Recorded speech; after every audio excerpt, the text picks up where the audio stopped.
thank you everyone who has participated fully, who has contributed, who has I don't know how I can appreciate you all enough. So during the course of the week, next week, starting from Monday, latest by Wednesday, we have a link where you can fill your account details for data stipend, and you tell us how you want your name to appear on your certificate. Thank you very much, everyone, for being with us from the beginning. So now I'll hand over to Anissa. But Anissa, I need that you give others maybe like 2 more minutes or 3 minutes so that others can join and learn. Thank you. Okay, no problem. Thank you for that, Abigail.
Okay, Anissa, I think we should begin so that we don't waste our time. We have a stipulated time for this session.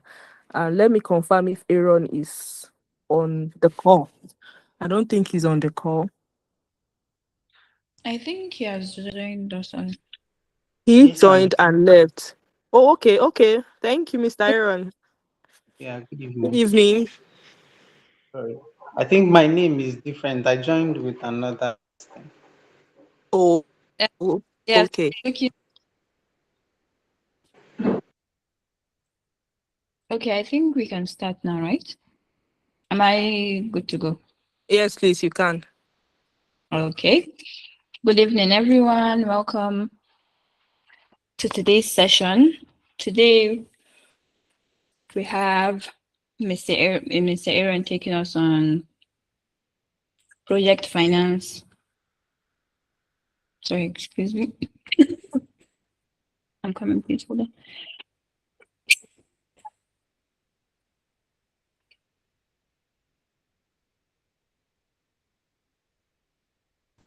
Oh, sorry about that.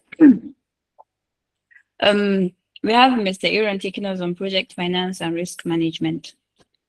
So Mr. Aaron is an innovation strategist with experience designing and delivering high-impact projects across education and development. He has managed and evaluated large-scale technical projects, overseeing portfolios with worth 3 billion naira, and supporting more than 250,000 beneficiaries across Nigeria under programs funded by the World Bank, MacArthur Foundation, UNFPA, and the Federal Ministry of Education. He currently serves as senior partnership and growth manager at Shinsetsu. Am I saying that correctly? Where he leads strategic partnerships with global brands, including L'Oreal. His work focuses on innovation, digital transformation, and technology policy, with contributions to global platforms such as the Internet Governance Forum. So, Mr. Aaron, I leave the floor to you. Welcome. It's great to have you here. Good evening. Thank you very much for the introduction. Can you hear me? Yes, sir, we can. Okay, Well, I okay. can hear. Okay, that's fine. So I want to confirm if like the participants are all here, are we still expecting some other people to join? Because I think it's just like 3 people apart from the moderator I can see. Okay, 4 people now. Zainab, Basi, Joy, and Sadia, right? I, But there are more people that would join later, right? yes, I think we're expecting a few. Okay. So, and I have how many minutes? 1 hour, Yes, 30 minutes. 30 minutes. Okay. Okay, then. Oh my, excuse me. My laptop is down. So I'm going to share my screen. Okay. Then,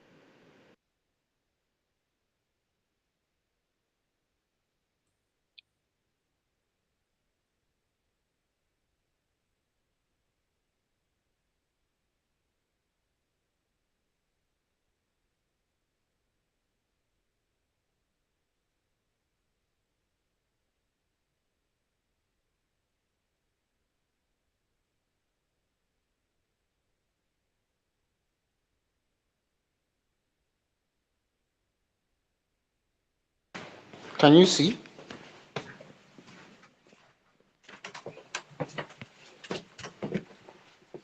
Can Yes, you we can confirm? see us. Can you see my slide? That's like major Yes. thing. Okay.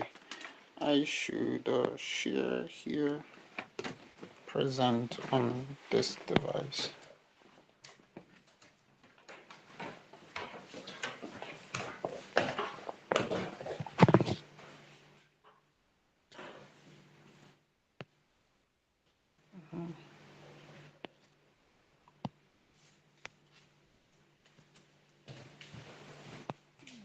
Of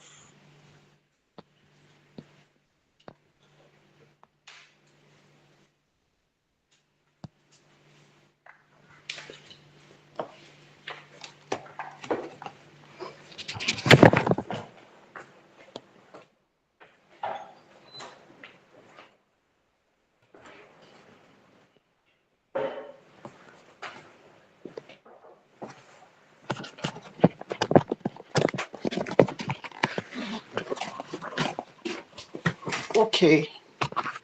What can you see? Can you see the side that shows side one? I'm not sure why that is showing. Trying to. What can you see, please? Help me confirm. So I can just see your the title, Okay, just the slide is bold just enough. like Like yes. the slide itself without the sidebar. Okay, you're just seeing the current this. Okay. Yes, that's all I Okay. can see. Okay, that's fine. That's okay. On my screen is showing other things. Oh, okay. So good evening, everyone. So you could just confirm maybe while I'm speaking. If you hear me, you can just give thumbs up. If you have a question, you can write or maybe raise your hand. It will help me too. So today we are going to be looking at project finance and risk management. So I am just seeing my screen. I want to be seeing the chat too. How do I do it? Okay, here. Ah, I'm not. Okay. I will Or just be maybe if moving. I can just read it out for you, Okay, if okay. that's If there's a okay. question, just yeah, you can let me know. Okay. So Mm. uh, I know you guys have, been through the advocacy and the communication, also the M&E and the program design class too. So I will just today add a piece to make everything, a piece about what makes everything possible more in real world, right? When you talk about money and the things that make it, uh, and the things that can make it go wrong, right? So basically we're looking at the project finance, and the second part is risk management. Now, we're going to be answering two practical questions, right? The first one is, how do you plan cost and also fund a social project properly, right? And then the second is, how do you protect your project, that same project that you're funding, from the things that could destroy it, right? Maybe it could be the delayed payments. It could also be a staff member who might maybe leave midway a project implementation. It could also be a community that, stops trusting you or engaging you through the project. So everything I'm going to be talking about today, right, is mostly some of the things and experiences I've had in my work, right, planning and also, managing risks when it comes to real projects that serve people. So I want you through this session to be thinking about your own projects, maybe your own work, right, your organization. So every idea we're going to cover, I want you to asking yourself, where does this show up in what I am building or what I am part of? So the next slide is just about me. I think the facilitator has or just said some things about me. So, but basically, I am a management accountant by training, and I have a master's degree in technology and innovation management. So mostly on the finance side, I was a finance manager with Ilmi Children's Fund for 3 years. Now I still support their work. I've worked on conditional cash transfer programs and also some social protection programs too. Now, let's move to the next. Okay, so what we are going to cover today in the next 19 minutes is going to be in six phases. The first one is we're going to be understanding what a program is, kind of differentiating it with project. I know you guys have done that, how to distinguish, actually what shifts depending on whether you are in for profit or you're working for a non for profit. Then the program cycle, right? How it's run, the program and project design. How do you find out what is actually needed using data? The fourth one is about the finance management. This is like the biggest block, right? Budgeting, mobilizing resources, how you do your proposals, reporting, and also handling tax and audit. Then the last big part is the risk management, how you identify risk, how you analyze them, you map out your stakeholders, and also mitigate risk is also very important. So along this process, we would not just be listening, right? I've built in some things that we could, engage some questions. And if you have question in between this slide, you can actually ask and engage. Can you guys hear me? Yes, sir. Clear. Okay, that's great. So before I continue, I have a question, right? I know you guys on program design. So before I move into a program, just I need some people to kind of give me um, uh, some differences. Okay, next slide. Yeah, difference between a program and a project. You could give me an example, maybe something you are working on to differentiate it. What makes it a project or what makes it a program? So I would like some responses from you guys.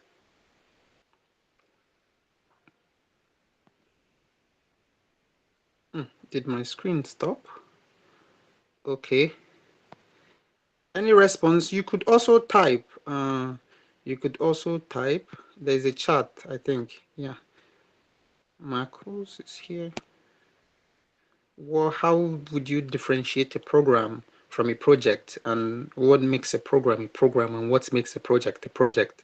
Maybe from example, using example of something you're working on.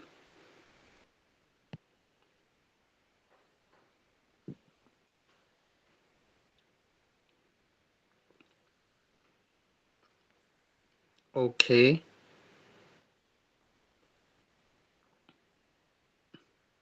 I'm not sure of the culture here. it's the facilitator is just to just teach and talk about things while others are just there, or at the end of the set class you have a No, lot of questions. we have responses in Oh, the chat box. okay, we have now. Oh, that's great. Okay, because I would really like that if you have some. Program is a group of projects being carried out. Why project is a temporary activity. Okay. Okay. It will be fine if people talk to. I don't have problem with that. We have a 1 hour, so but that's a good one. Someone raised their hand, right? Yeah. Yeah, it's me. Okay. So you Okay, go ahead, please. okay. A project is a one-time activity with clear beginning and ending, and a program is a collective, like related project, something that is bigger and it's longer. It takes a longer time. Okay. Thank you very much. So I want to ask, right, maybe to take you further from your response. Are you working on something now? Okay, you could share something you're working on. Tell me if it's a program or a project. If not, it's okay if you're not working, but if Yes, you're working on something, okay. I am working on something, or I would say I've worked on some things rather. So, for example, I had a project called Every Girl Knows Her Period and Shine Together. It was just a 1 day project. We went to a Mm. school. We talked on menstrual health, and then confidence and the rest. So then for a program, we've not it can also be called a program because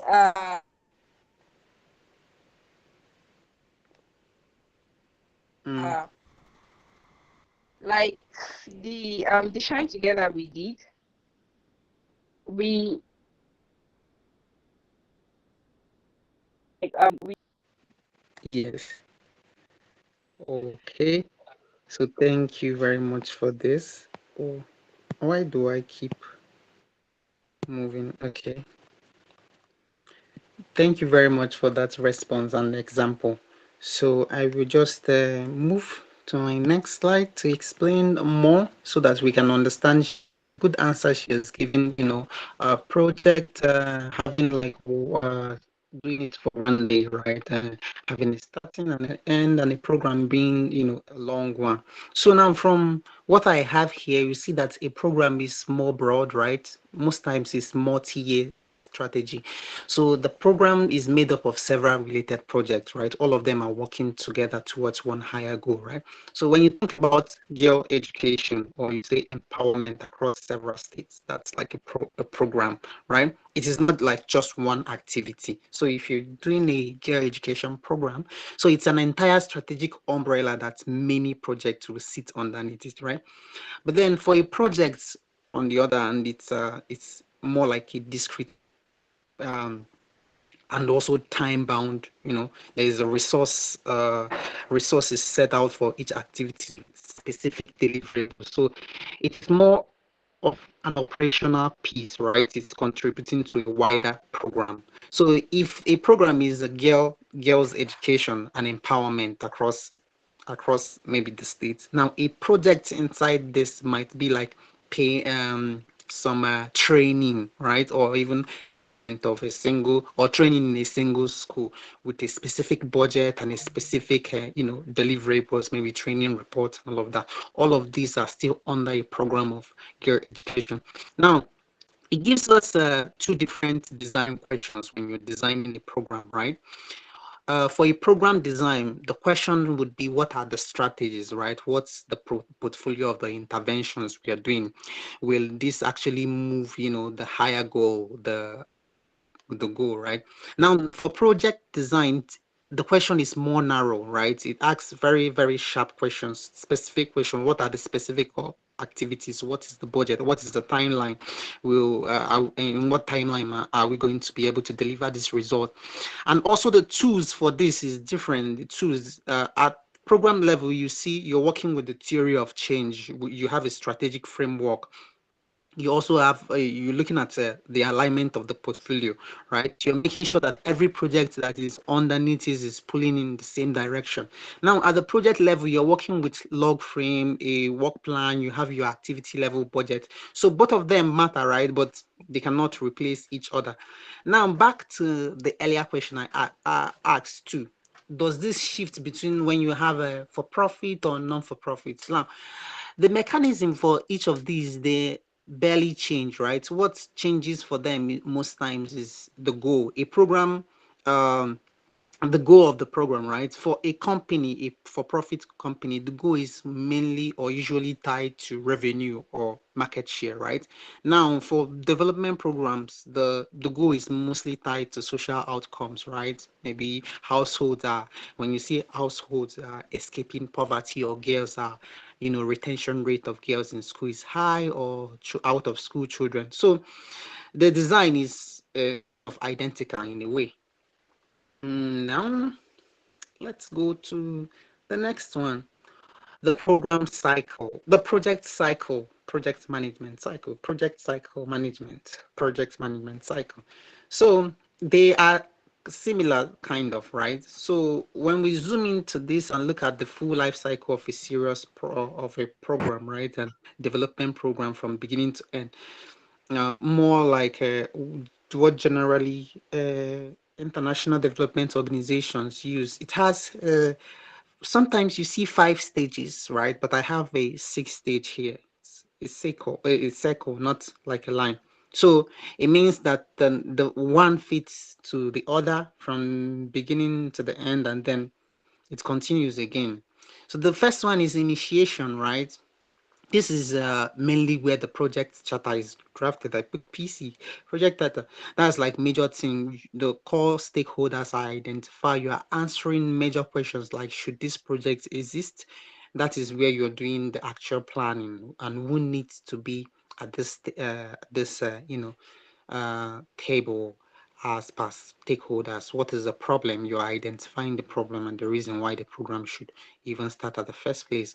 The second one is now planning. You have your work breakdown schedule. This is where you plan different projects inside. So you're looking at breaking down, into smaller deliverables, manageable work packages, each of them with their own timeline, the cost, and all of that. Now, the stage three is execution or implementation. That is where the actual activities start happening, right? Where the money starts moving and also the beneficiaries are being reached. So I'm using more of a, what's the name? NGO because terms, right, and experiences, because I think most of you here are in the development sector or have a desire to be in the development sector. Now, on the fourth stage is on monitoring and control, right? Monitoring and control goes hand in hand with execution. They run alongside execution.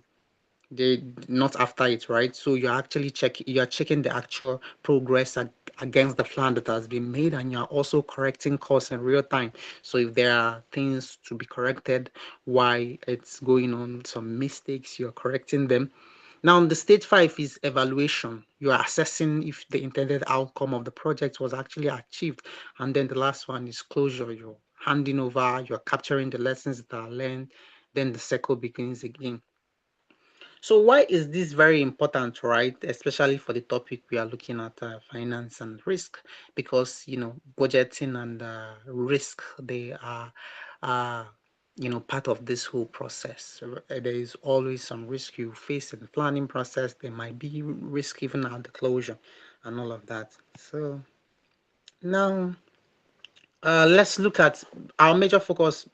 Looks at implementation more of, right, majorly on implementation, execution and implementation, because um it's like where the main work runs, right? This is a process I just mapped out, but it's not like a standard. It's not like standard you should follow this step. But from my experiences, I think you start looking at mobilization, right? You getting the people and the system, and also the resources that you need in place, right? Then you move to deployment of those resources. You are releasing the budget and those assets into the field.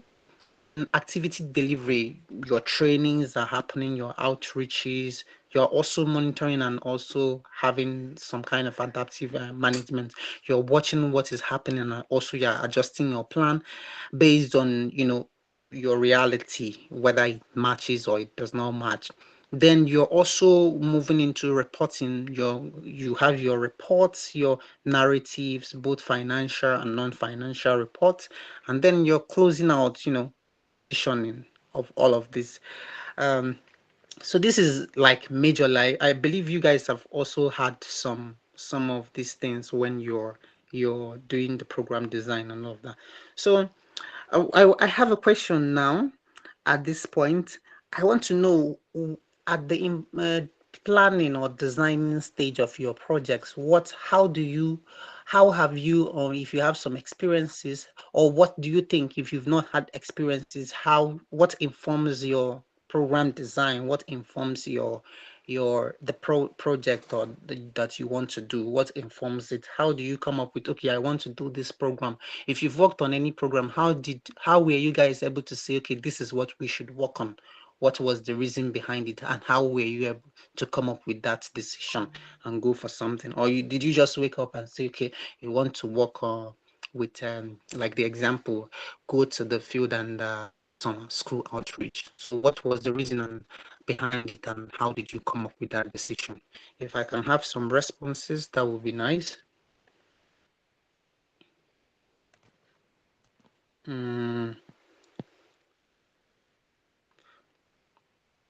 Okay. It's also good for me to, two more left. To call people. If you're on this call, like you're active, please can you maybe show your hand? I want to be sure. So that, okay, Basti is here, Joy is here, Zainab and Khadija. Okay, so I think as your facilitator, I'm also allowed to maybe ask some questions, right? Point some people to answer some questions. It's not a question. If you just have experience, I prefer if you have your experience, you could share, than asking people, they might not have the experience, and some might not want to share. But if you have, it's also good. If not, I would just continue. Solve a specific problem, meet a particular need. Okay, needs assessment guides the planning. Yes, needs assessment, very important. Needs assessment. So you make a neat assessment. So it leads us to this next slide, informing the program, your data, your research, and foresight. So I'll just take a one step back, right, to design, because design happened, right? You need to the need, like she said, needs assessment, the need has to be established and also understood. You don't have to assume it, right? So this is where a lot of projects go wrong, right? From very start, someone assumes that there is a problem or that they know the problem. Now they skip this evidence gathering stage and then they design a solution to a problem that does not actually match what is happening on ground, right? Now there are 6 methods I have identified on this slide, and a very strong design usually draws on one or two of them, more than one most times. So the secondary data would be like reviewing secondary data review. Yes. Secondary data is more of looking at existing surveys. You're looking at some kind of statistics, if it's government, or some evaluations, prior evaluations that have been done before. You could even look at some of your own reports from your own projects that you've done before. So you collect all of this data and points you to something. Maybe someone has already done or measured what you're about to do. Now, primary research, on the other hand, is when you go and collect data by yourself, right? You have surveys, you have key informant interviews, and also focus group discussions. A lot of things could actually be done here. So there's also foresight and trend analysis. You're looking at trend, right? So it's more about foresight is more forward looking, right? You're looking at how the context is likely to shift, right? So you try to design something that does not become outdated exactly as soon as you launch it, right? There's also a problem tree analysis where this is more about more of a tool, right, for mapping root causes and their effects. So you're trying to treat the actual cause of a problem, and not just the symptoms of that problem. So there is also stakeholder consultation. You are engaging directly with the people the program is meant to serve. You're not designing about them, but you are designing with them. You're not just designing for them, right? So the problem identification within all of this is where all of these methods converge. They come together into very clear, defined problem statement that you have. It's most times it's single sentence. Everything else is designed or built around this problem to solve that problem. Okay. Now, since we have knowledge of this, have to go to financial management proper, finance management in social impact project. So for those of us that are already running some activities or doing some things, could you share how you do your financial management? At what stage does this come in? How do you manage your finances? I know it's small, maybe you have some project you're doing or some program for yourself. How do you manage finances for these programs? How do you even source finances for these programs? Or any part you want to talk about, mobilization, management, or anything you could share? Okay. Any feedback? Okay. If you have, just write on the chat, or you could raise your hand. So I would just continue.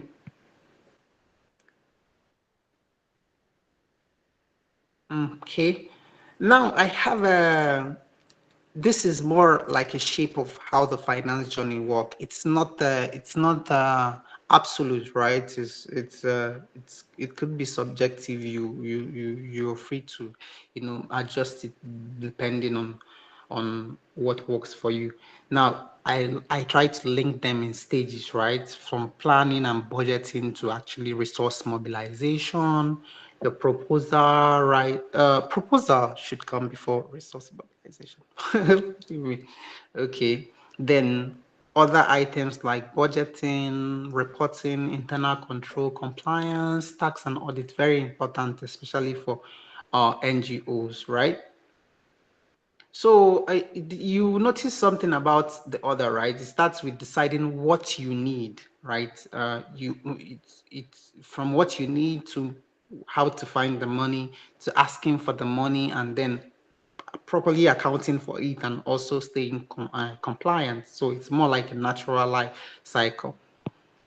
Now we will take it one after the other. The first one is financial planning and budgeting, right?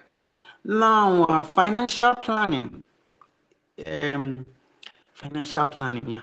It's a process, right, of deciding, or before you actually spend money, what the project is actually, what the project actually need, right? In what order you need it and at what cost you need it. Now, it's it has more of a discipline point, right? Now, a lot of people most times make a have a problem with financial planning and budgeting uh, because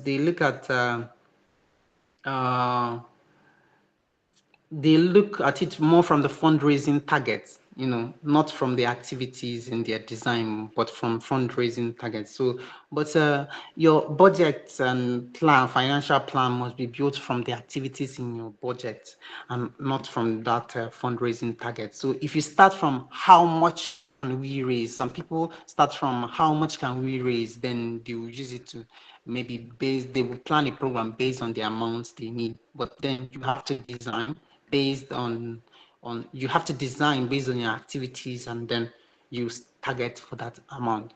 So when you do that, when you start from how much can we raise, and not like how much does it actually cost, it has a potential of distorting what the project does to be able to fix the money. Maybe if you're being donor funded, you're trying to fix the money according to the budget of the donor, right? So what you should do instead is to raise money to fit what the projects need, right? Now, a working budget is organized in two ways. Now, by cost, by cost category, right? You look at personnel, your materials, the logistics, the outreach, monitoring and evaluation, and also contingency costs, right?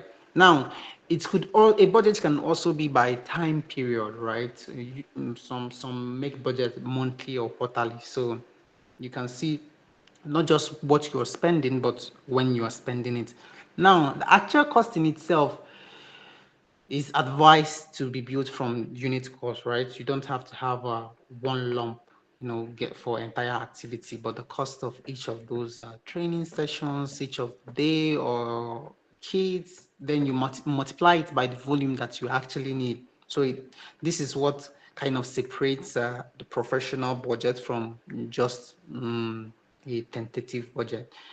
Now, it's also important not to skip the contingency line, right? Most times 5% or 10% is advised of the total amount as standard practice for contingency. So it's a common misunderstanding. Contingency is not like, it's not signal that you are unsure of your number. It's more about then planning for anything that would happen. Now there are some failures, like very common financial planning failures I've seen a lot of time. The first one is underestimating logistics and transport, especially when you're looking at wide or rural coverage areas, right?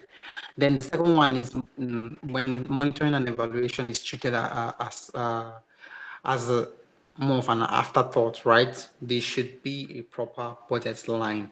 And then most times people ignore inflation and cost escalation, especially when you have a multi-year budget. So because what costs a certain amount in this year will actually not cost the same in next year. So it's always important if you're doing multi-year budget to account for inflation and escalation of price.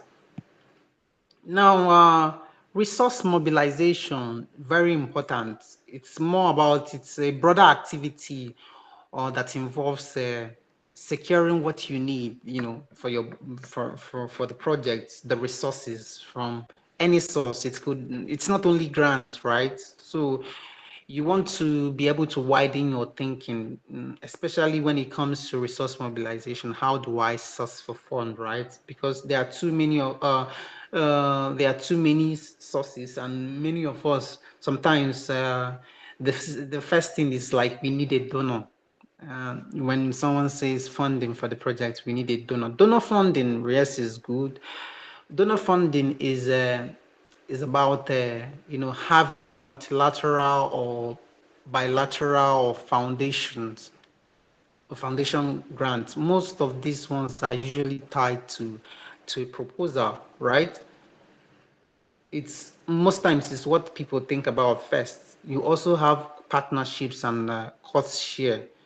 When you're doing joint funding, this is where 2 or 3 organizations come together and fund a particular project. There's also in-kind contribution with another organization that are working towards the same goal. I think Eleni Children's Fund have this kind of partnerships with other NGOs where they had to pool funds together to run projects. There's also crowdfunding. Crowdfunding is also good. A lot of NGOs do it, use GoFundMe, or they use, I forgot the name. So, but it's about having small contributions from many individuals, right? Most times online. Now, there's corporate CSR. We've also had similar experiences in that. This one is more brand linked corporate giving. Most times they are short term, they tie mostly to visibility for the companies. Now, some social enterprises, some social enterprises do some end income. They have some end income, right? They try to render some services. They do fee for a service model. They make money. They try to generate money. Some of them create some product and try to sell it, right? They also render some advocacy or some research projects they engage in and all of that. So all of those things are some of the things they do. And in-kind support, like I mentioned before, you could have some volunteers who work with no pay, right? Some donate some things, some people donate equipment and all of that. So all of these are ways, practical ways you can actually explore when you're mobilizing fund for a project. So some projects most times does not rely on one of this. The most times you can take 3 route or 4. So far you're able to diversify, right? Where it's reasonable, you diversify your fund. Now let's look at the proposal writing. So proposal, I have any of you written proposals here, like for grants to fund a project or for maybe even business proposal? Business proposals, I think, have more profit orientation. So have you written any proposal before? Maybe to which company did you write to and did they fund it? Okay, have not written. We come together, members of Yeah, the I have. organization. Okay, you want to share? What kind of proposal did you write? I wrote there was one certain time I think an organization also in Yobe was looking for a metro organization to, like, they asked people to just write proposals and then they would choose. So I wrote a proposal, though I didn't get it. Hmm. Okay, but it's a good experience. It's good. Maybe when someone wants to write proposal and you're available, you could just offer to. Now, proposals have different parts, right? Uh, depends on experience. If you're experienced in finance, you can join in working on the budget and the financial plan. But you or you have experience in M&E, you could work on that plan too. Indicators, the monitoring, evaluating the project. So it has a lot of components that people could work on, right? Depending on their field. So all of these people sit together to plan and design a project and then work on the proposal, especially for the ones that they want to get grants on. Even for CSR projects, people still write proposals, right? But then for CSR, you may want to tailor it depending on the goal of the organization, of who will most likely fund it. Most times it's more about visibility for them, right?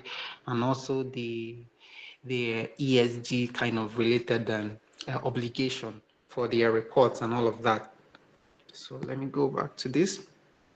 So usually for donor-funded projects that need proposal, they usually give templates, right, that you could use. So there are no specific templates, but then if they don't have a template, you could use what is recommended. I will just mention a few things, but then if they have, then you will have to follow their own particular template. Now, so a proposal writing itself is more about making a reviewer, right, who has never met you before. So you making a reviewer who have never met you before believe your budget and your plan are together, right? Your budget and your plan is together. So that is more like the entire job of a proposal, right? It's not to maybe impress with language. It's more about the logic about you're trying to prove to a stranger. Now, a strong proposal ties three things together. Uh, it ties three things together and they kind of visibly reinforce each other. Now, the problem and the target population. The second one is the theory of change, and then a budget that matches the logic, now line by line, right? Now, when these three things are aligned, you see a reviewer reads your proposal, and every page of this proposal confirms the page before it, right? When they are not aligned, or when your budget funds something that is different from something maybe the narrative does not mention, or when your narrative is promising outcome your budget does not even account for or deliver. So it's also one of the ways that a proposal can be rejected. Now, this standard components that you should expect in a proposal is like the problem statement, the target population, you have a theory of change or some kind of result framework to show, how this action or the input is going to translate to an output, the outcome, and the impact it's going to have, right? In your project program design class, I hope maybe you guys have done all of this, or M&E. M&E should have taught you maybe how all of this will work. Now, you have a work plan and a timeline, right? An M&E plan has very smart indicators, right? Specific, measurable, achievable, relevant, and time bound, right? And then the budget and the budget narrative, which is very important. And then a sustainability plan, it shows what happens after the funding ends, right? Yeah. What happens after the funding ends? Now let's look at budget, because it's more about what we're talking about. Budget, line items, and justification. Now every line item that you have in your budget needs a justification. I have a one-line justification. That's like the minimum, right? But you should have more if there is need. So it kind of shows the reviewer what it's about. So the number will not just be alone, right? They should be able to, the reviewer should be able to read the justification and understand what the amount actually for, or what the quantity, for what quantity it is. Okay, this is like my example. Look at the example I just gave, just a little sample. The community mobilizer stipend, right? 40,000 naira per month. Time is 3 times. Most times these have its own column. Now the justification: one mobilizer is needed per ward to reach that to reach the 150 household targets within the pilot timeline. Now this single sentence answers three questions at once, right? You see why, and also the role, and why this amount, and why the duration. Now there's dignity kits. You see 2,000 naira each times 150. Now justification is unit cost confirmed with two local supplier, and the quantity matches your enrolled beneficiary context that. So now not a round number, the actual cost. Now field transport 15,000 naira per trip times 12 trips. The justification is 12 monitoring visits are required to cover all wards, one per month across the pilot. Now, you will notice the pattern in all of these three. There's a good justification answer, why the amount, and also why this quantity, and why now. So if you cannot answer these three questions for the line item, now the line item is not ready for a proposal to be in the proposal yet. Now, moving forward from the proposal. Okay, most times after you prepare a proposal in finance, financial plan, the proposal, or your budgeting proposal, I'm not sure if you've had a report or some feedback from funders who has. If you have, you can just write, and then the problem is from your finance or something. You could just let me know. Now, financial reporting, very, very important for NGO, and also for projects that are looking for funds. Please also be letting me know of the time so that I will keep track. Now, we're looking at three things, right? The book you keep, the statements those book produce, and the tools you can use to be able to track all of this. Now, we'll take each of them one after the other. The books of accounts, right? You have more like a general ledger that is like a master. Now, for those of you maybe with no finance background and you're running some projects on your own, or you're bootstrapping, or you're trying to fund by yourself from your family, friends, donation, or you're starting something, some social impact project by yourself. So there are some necessary things you need to keep or put, like a cash book, right? You keep record of your cash or your bank. There's journal. There's a chart of accounts, but mostly for people that use you could still have it if you're using like basic Excel, but then when you have accounting tools, accounting softwares, it makes it much more easy to do, unless the the Excel you're using has those automated features. Now, financial statements.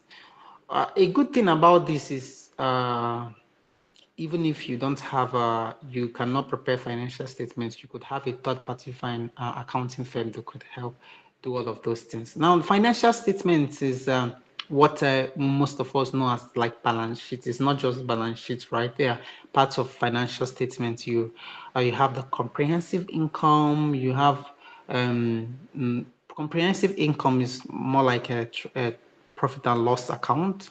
You have a statement of cash flow and the rest. So it shows more of your assets, your liability, the funds that you have, the statement of your financial activities, your income and expenditure account.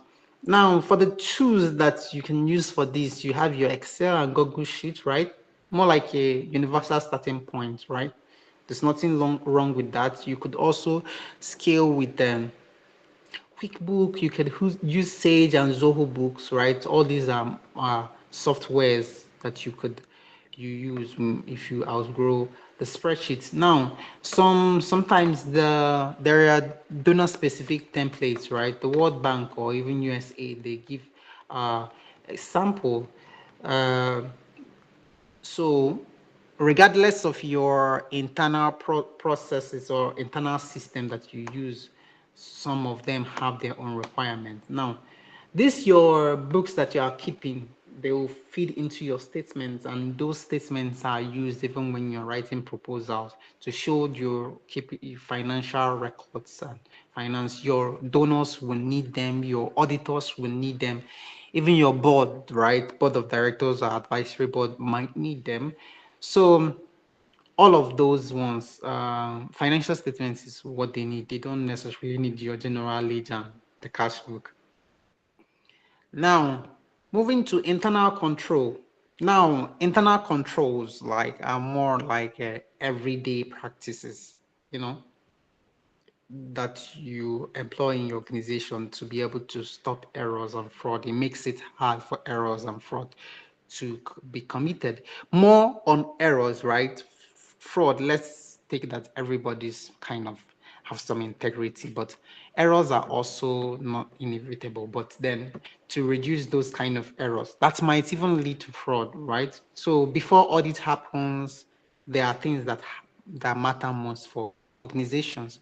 Now, first one is separation of power or duties, separation of duties, right? The person who approves the payment is not the same person that receives or reconciles the, like in big organization, you always have different accountants for different things. There are there are cost accountants, there are tax accountants, there are internal control officers, still accountants too. There's a financial accountants, and all of those people do different things. And then organization, there is also more like uh, a rule about separation of power, right? To prevent fraud or anything on slide. You know, you have uh, who who who makes the payment, who reconcile, and all who makes the report and all of that, different from others. Now there is also authorization threshold, right? Now some organization used to put a cap. So if an amount for an item is over 1 million, then you need two signature to be able to sign off on this. There's also a competitive process for major procurement. If it's a major item or big money for that organization, significant money, then there should be a procurement process. And then no single person can move large sum alone. So if it's a large amount of money, two people must sign off on that. Now, reconciliation is more about regular and scheduled bank and cash reconciliation, right? It's not something that you do at the end of the year when the auditor asks for it. Now, there's also a compliance calendar, right? You use this compliance calendar to track some donor-specific reporting deadlines and also regulatory filing dates, like for tax and reporting councils. So this is very important. Oh, sorry, you said I should remind you of time. So you have 30 more minutes. Okay. Thankfully, we are just moving to the next part. So the final part on the finance is more on taxation and the audit, right? Uh, so I did not go very deep into all of these areas because I believe you guys are more on the program design management part. So if you have a finance person, like they will know more or deeper into this, but you could still try and manage your own finance, but you know that all of these areas matter. Taxation and the audit, right? They are more of a two final pieces that close up the finance journey, right? So with taxation, you NGOs normally are not taxed, but when you engage in some activities or when you use people, third-party vendors for your program and all of those things, the of things you should know about withholding tax on payments you pay to your consultant or your vendors or even payee for your staff, right? It's very important to report all of those things. Now, there's this myth kind of very constant in NGO, right? That NGOs are automatically exempt from every tax. No, because they work for not for profits. Now, it is also bad for people or social impact entrepreneurs to assume that there is an exemption for something without confirming it, right? It can be expensive. So you have to make sure that the organization is actually exempted from it before assuming, right? So there are a lot of taxes like payee, withholding tax, stamp duties, depending on kind of activity and kind of client or vendor you are dealing with. Now, audit on its own is like having independent verification when you engage people to verify your documents and all of that, your financial report. I don't know if there are any questions. Let me check before I move forward to risk. I did, but wasn't funded. Okay. I think you're talking about budgets, but it's a good experience, like I said. Now, risk management. What is risk, right? Risk management. Now, risk management. Now, if you look at finance, it's more about giving your projects of like a lifeline. So in school, then people that studied finance, I studied accounting. In people that studied finance, they usually say they are lifeline of the organization. So finance more like giving your project like lifeline, right? Now, because no money, no resources, no yeah, even though some social impact project might want to run without it. Now, risk management is more about giving it an armor, right? Lifeline, and then the risk management part is armor. So, all of the projects we've talked about, like designing and funding, can be those projects can easily be knocked over by something that is not. So you have to plan for this kind of risk, right? That is why in the budget itself you have an item contingency in case of some things if it's financial. Now, what is risk? Risk is an uncertain future event that will affect the project if it happens, right? It's uncertain and then in future. So something is already happening. If something is already happening, it's not a risk, right? So I will give you a contract that now this it's just a contrast. The second donor tranche, these are just some examples that I gave. Now look at this. Our field officers might leave before the pilot ends. It's uncertain and it's in the future. It's uncertain, might, right? Now, this is a risk, right? Another one is insecurity could block access to two words. Like if you're working with rural areas, especially in the north of Nigeria, you see a lot of these things. If you imagine you're running a project in a program in a school, and then there's some insecurity issues, and then you are unable to access the schools, the beneficiaries, and all of those things. These are some things that you might need to plan for. Now, there are some things that are not risk, right? This one, like you need to, the donor tranche is already 6 weeks. A donor is supposed to make some tranche of money to you, and they have not made it for 6 weeks. Is all that's not a risk, right? Now, the types of risk, there are different types of risk and their effect. I mentioned 6 broad types of risk, and each of these risks are you can identify it in how it fits into, like, in your work, or it could be one or two, right? There's financial risk, talk about running out of, or misusing, or even losing money, right? So this is like one of the major risks that might hit the project, and also the beneficiaries, especially when the activities has been cut out, right? There's also operational risk that happens in the day-to-day delivery of the staff, like transport failure, poor coordination. There's reputational risk, right? When you risk losing trust of your beneficiaries, your partners, the major stakeholders. And I want you to notice something about this particular risk, right? It is very slow to build, like, trust, right? But it's very slower to repair. It's easy to break trust, very slow to repair it, and very slow to build. So it's very, very important to look at I for this is why it's important when we're doing stakeholder mapping to understand how to build trust within these stakeholder groups.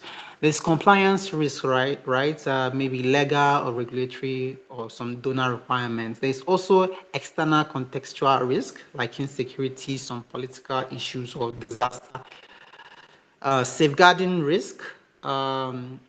This could come about health and all of those ones, gender related too. Now, one risk can trigger several risks, right? I had an example of this,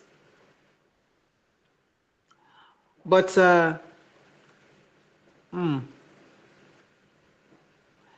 so it's just important for you to know, right? So let me just give you an example. Let's say you have an accident, right? Maybe a vehicle accident, right? It's more it's in on surface level, it feels like a operational problem, right? But then why is it operational? Because it's kind of a disruption of delivery. Maybe there's the immediate delivery disruption, right?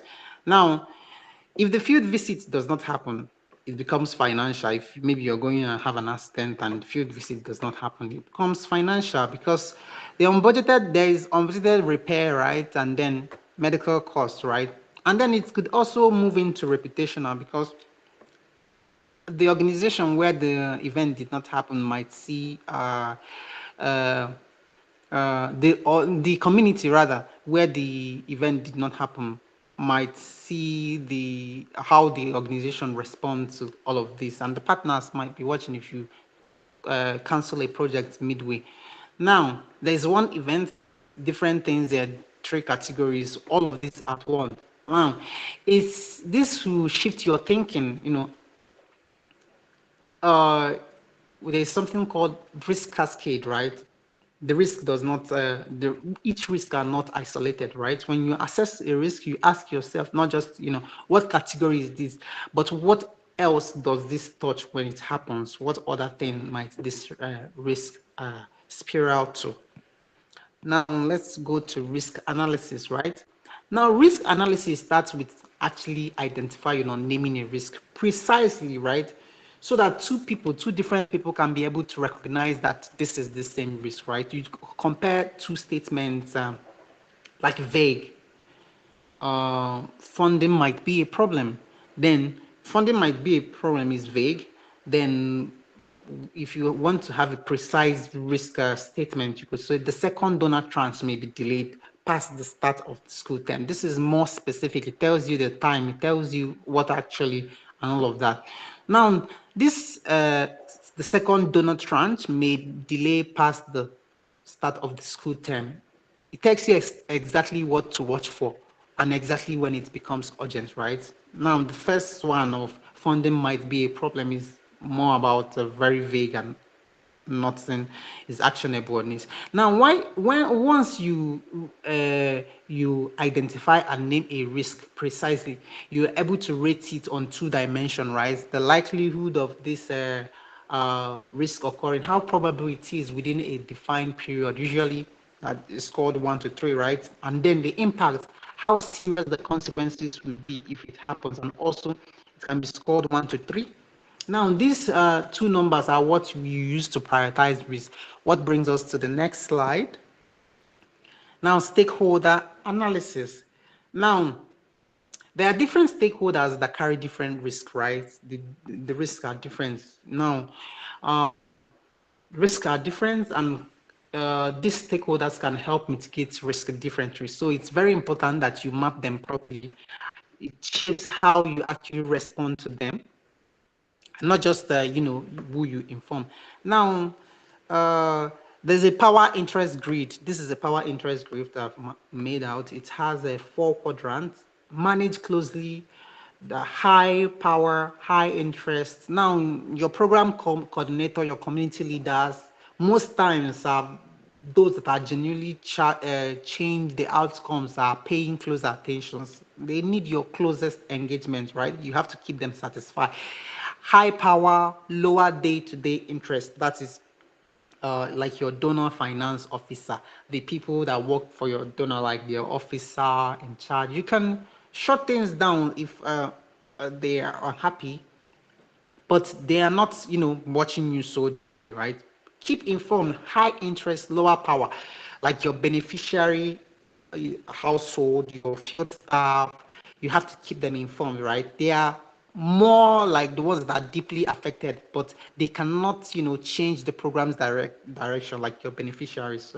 So there is regular and also honest information to keep things, trust intact, and also monitor the lower power, lower interest. These are more like the general public, stand partners, or some. What is here is more like a light touch attention, right? So it's enough here.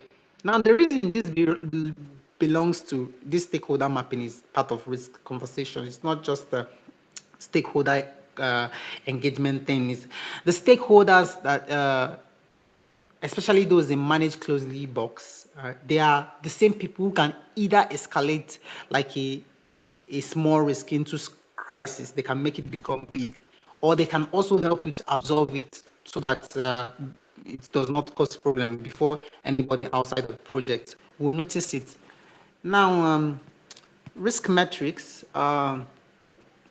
This is more like a visually look at likelihood and impact, right? Likelihood that it's down the bottom and impact is on the side. So every risk you've named, you can plot it on this point on the grid. You look at the 3 examples on the slide. The funding delay sitting, it's on both axes. The staff turnover, it's in the middle. The weather delay is sitting on low on both sides. Now, there is room for prioritizing the attention. Very simple rule, right? The high likelihood, high impact risk. Now, the top right corner, you can see they get the management attention first because they're very red, right? Now, the risk, weather delay might be very dramatic, but it's not really so important. Now, the risk that is both likely and very serious, right? Now, this matrix is used to stop you from spending your time, very limited time on the wrong worries. So you should focus more on the risk that is more on this top, like very, it has priority. Now, you should also have a risk register, right? Everything we've been talking about risk is more about this risk register. It's an example I have. You have the donor tranche delay category. You can name it here. It has a category financial. The likelihood is 2, impact is 3, owner, the program manager, the mitigation, there's the mitigation, maintain 1 month cash buffer.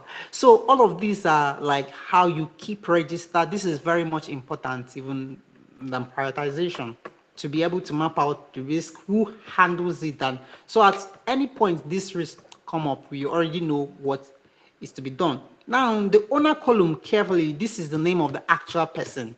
The role is not just like the team, it should be tied to a person. So a risk that has a name owner is a risk nobody is actually working. If someone does not, if a risk does not have a name owner, it means nobody is actually managing it or looking at it. So a risk must have a name owner, and that means someone is actually working it. If anything should happen and that risk or that event occurs and without proper mitigation, then this risk owner is held responsible. Okay, I think we're moving forward because of time. Risk, I think I'll just take questions at the end. We have like just 2 slides, yes, thankfully.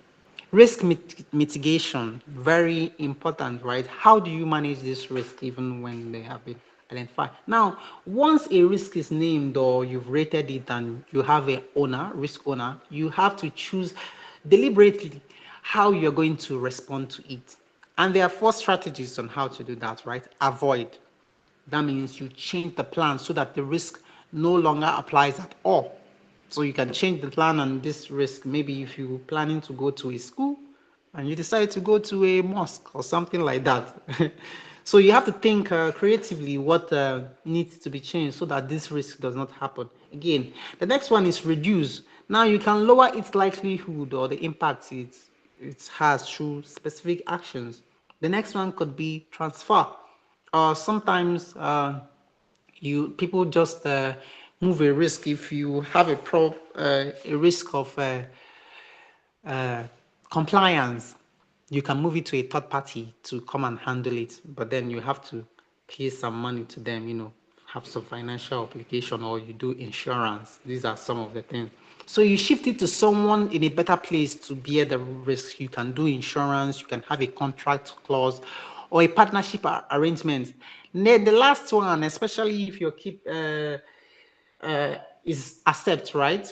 So when you accept this risk, you already know that it will happen and you have to face it, but you have to know what is the cost of mitigating.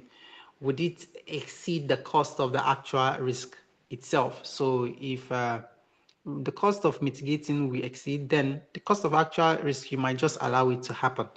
Now, that last one, most times it surprises people when you say accept, right? Accepting risk is most times it's a good strategy, right?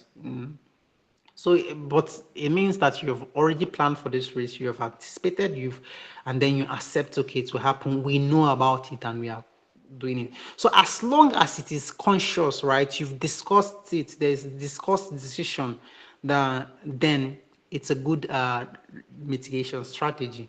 Than people don't even know, and then something just happens.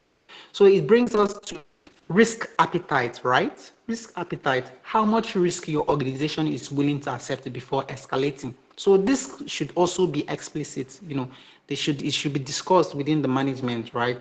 It will not be just like some assumptions, but then discuss what is our appetite, to what extent can we handle risk, what maybe financial burden or obligation can we be able to manage this risk. Now, my last is more of a takeaway, right? Everything together, finance side, you see budget from activities, very important things I mentioned, right? You should budget from activities and unit cost, not from your fundraising wish. You mobilize resources from more than one channel, very important, right? Your proposal, talk about the narrative and budget, it must be visible. They should visibly match, right? Now, every line item needs a plain language justification. They should also, the variance in either direction should be explained, not just filed away. Now, there should also be controls in your organizations, controls that will help for tax and audit compliance, which is not optional for NGOs. Now, on the risk side, risk is uncertain and also in the future. Now, never a current problem that is wearing a disguise. There are 6 types of risks I mentioned, and then you should be able to name the risk precisely, agree on them. You should stakeholder carry and causes risk differently, right? You should be able to map them out properly. Plot risk on likelihood, prioritization, keep a risk register that will have a named owner of each risk and not a team. Deliberately choose how to avoid, reduce, transfer, or accept risk. So if you remember nothing else from this class, please take note of this. Good intentions, this time they don't survive like on manage risk, right? A budget and a risk are what let your good intention to reach people that you're building your project for. So I would take your questions now, and yeah, any other thing. If you have questions, please write or you can speak up. Thank you very much for listening.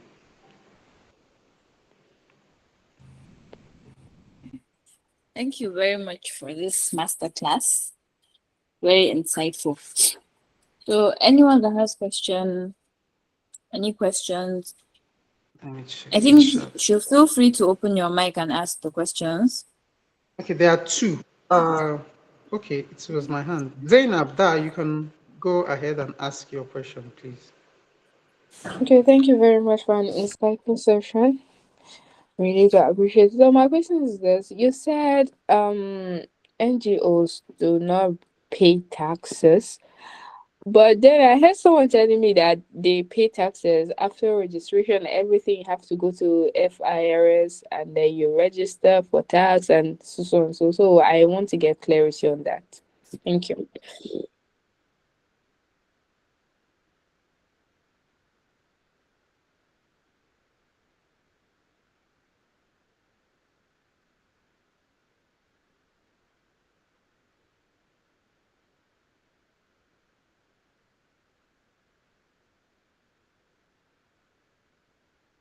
Oh, forgive me. My mic was muted. Oh my God.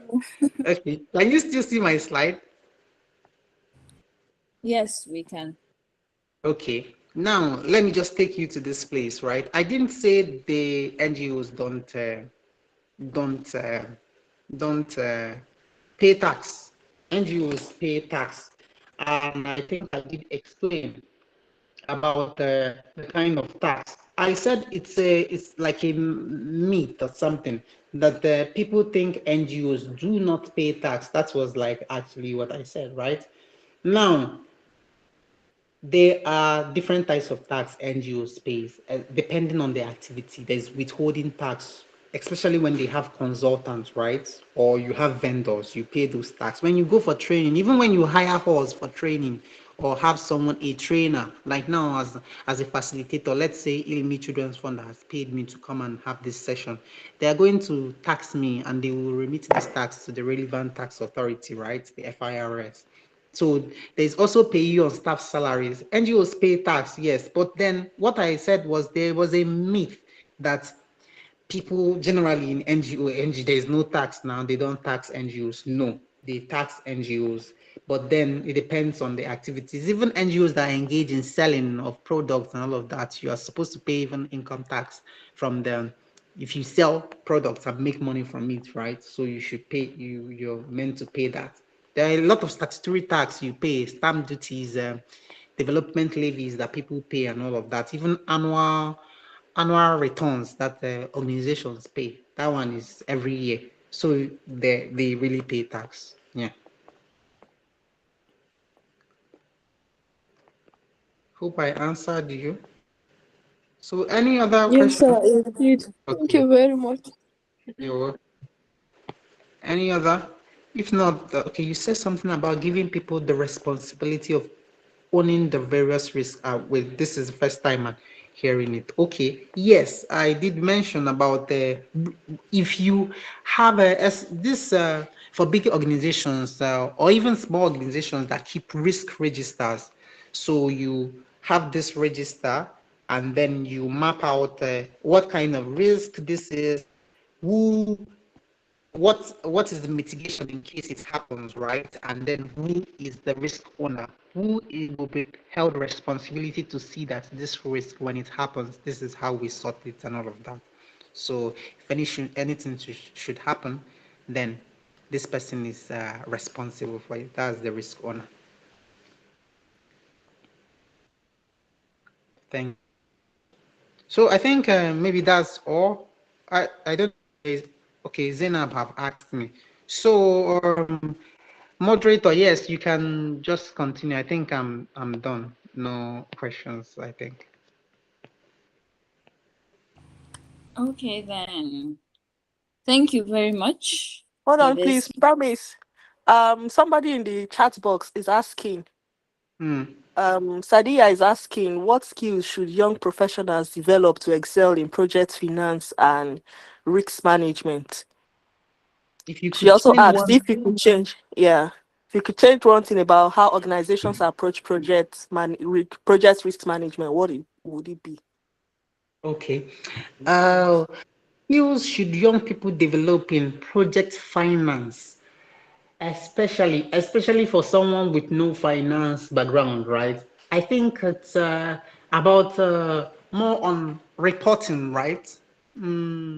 Financial reporting, tracking your finance is very important, and putting internal controls in place for for for proper for compliance reasons, right?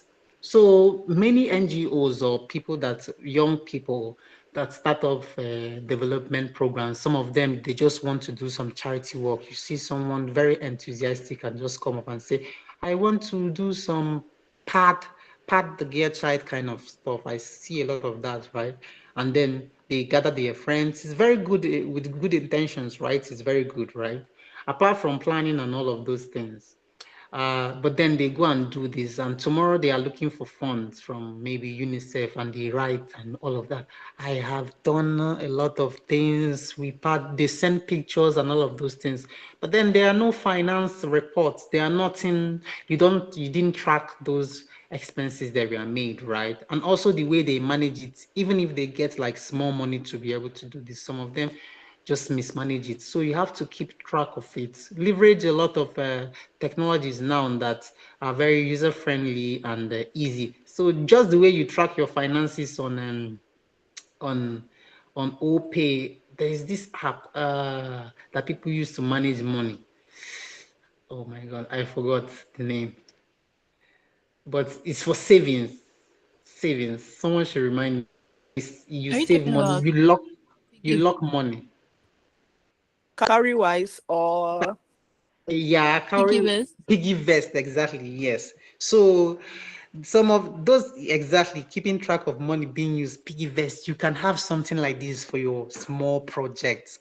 Keep track of it, and you can generate automated reports there, and it will help you for people to entrust money on you, especially big money, right, to you. They should have evidence that you're able to do something with the little you already have, right? So this is how I manage. Even if they don't ask for it, this is financial report of the small projects we did in Benue State. See how we used the money. We had a fund of 1,000 USD, and we managed this. This is the report. This is the balance. When they see that, they see credibility and integrity, right? They are able to fund more because they believe that you're going to uh, account for it. So financial reports is important. Risk management, a lot of NGOs don't even try look at risk management. They just go ahead, do the planning, design, yeah, run M&E reports and all of that.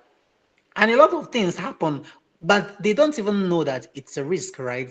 And yes, they address those things, but it takes longer. Now, if you had identified these things in the beginning and planned for it, it would have taken you, maybe something would have taken you a day to sort it out. But because you did not identify it as a risk and planned for it, they would take 1 week to sort it out, right? It becomes a problem. It drags, extend the time of the project and all of those things. Risk happen, and a lot of people, they pass it on, and the project is successful. Everything is okay, but you don't know something that must have happened. Maybe trust has been breached somewhere. Some staff are not so happy about what happened because there were just some things that happened and all of those things. But if they were identified before and duly planned for, then it will reduce the impact it had. It would save you a lot of time. It would save you a lot of things too. So I think it's also one thing. One thing I could change approach, plan for risk, right? Have a dedicated person to manage this. It could be M&E, someone from M&E team can also do it if they have a little experience on that. So someone from yeah, plan for risk is very important. Keep track of used. Okay, I think that's it. Any more questions? If not, yeah. Okay, Dauda, I think Yes, you please, should be I do. last. Okay, just you can write Ah, while. Okay, Dauda is you. Okay, yeah, Zainab, you yes. can ask. Okay. Yes.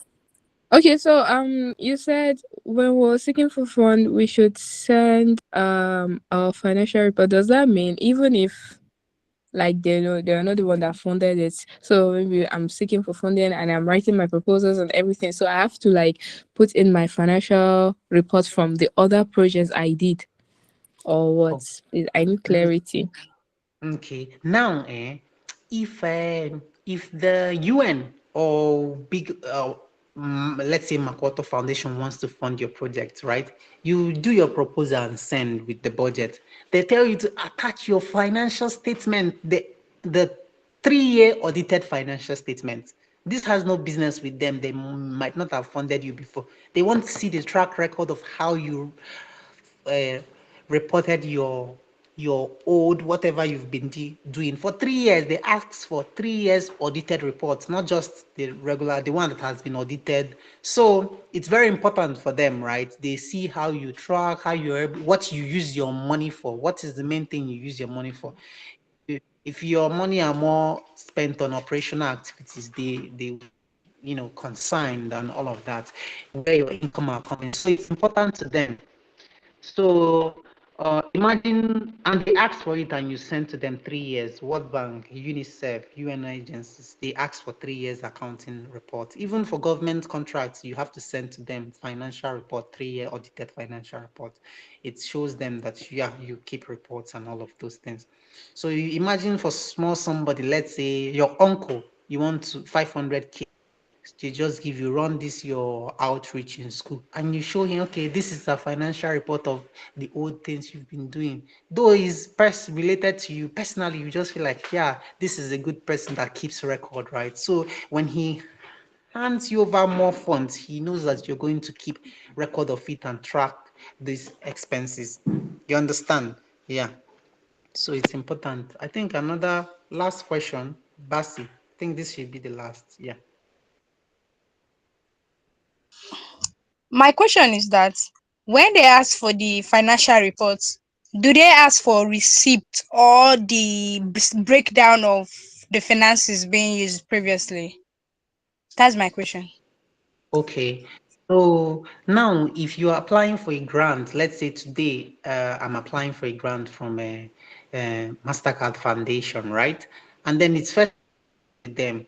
They will ask for audited financial reports. Audited financial reports are usually they have gone through external auditors and stamped and all of those things, gone through for tax and all of those things. So it's just that report you're sending to them. Since they have not funded you before, there's nothing else they are asking you. For it to even be audited, it means those external auditors has gone through your receipt and everything. They have already done that. So they just want to see the auditor statement and look at like your financial, the balance sheet. Yeah.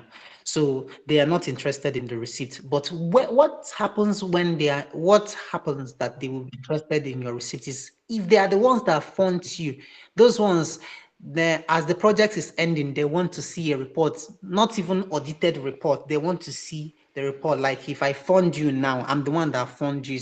You're not coming to me to ask for fund. I'm the one that already funds you. At the end of the project, you give people submit the project report, M&E report, all of those reports. You send the financial report of what happened in this project. So some of them will ask for details. Okay, how was this received? Some of these things happen even mid project. They come mid project to check. Okay, let's see how finance has been spent over time.